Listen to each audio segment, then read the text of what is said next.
It's midnight, the headlines on BBC News 24. No going back. The Chancellor resists calls for a U-turn on the 10p tax rate.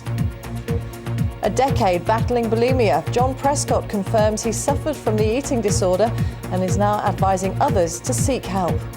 But you need to take medical advice. You do have to get over that. And that's why I want to say to millions of people, do take advice. It can help, and it can help you out of a lot of misery that you suffer in silence.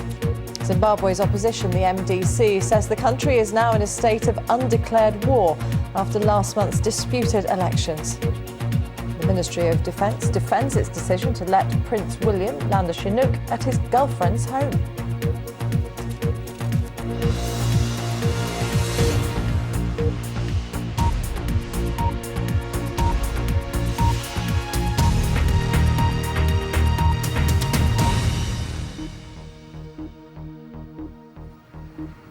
Hello, welcome. The government has defended its decision to scrap the 10p rate of income tax, with the Chancellor insisting that there'll be no U-turn. Alistair Darling did, however, hint that there may be measures to come that would soften the blow. The row looks set to continue this week, with MPs returning to work from their Easter break.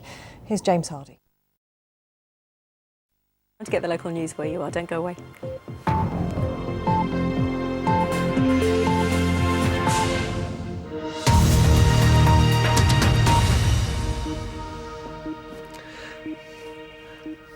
Hello, a very good morning. You're watching BBC News with Carrie Gracie and Simon McCoy. We've got a new studio, new look, new name, and coming up this morning we'll also have the latest, of course, on the top stories, including the Bank of England's £50 billion plan to restore confidence to financial markets. Plus, we'll be finding out how a scheme to crack down on passport cheats has failed to catch a single fraudster. And why Britain's honeybees could be threatened with extinction. First, though, a look at the front pages of this morning's papers. Starting with the Daily Telegraph, which leads with our main story this morning, and the Chancellor Alistair Darling unveiling an unprecedented scheme to offer £50 billion. Can we stop having these top-down, ministerial-driven reforms to the health service, and actually we ought to do more to trust the professionals and let them drive the reform process?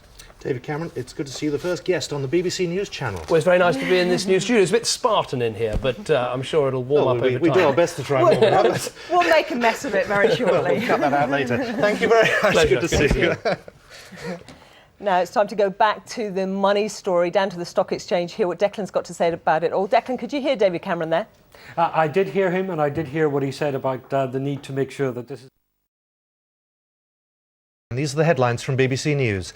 The Bank of England offers a £50 billion lifeline for struggling banks to try and offset the effects of the credit crisis.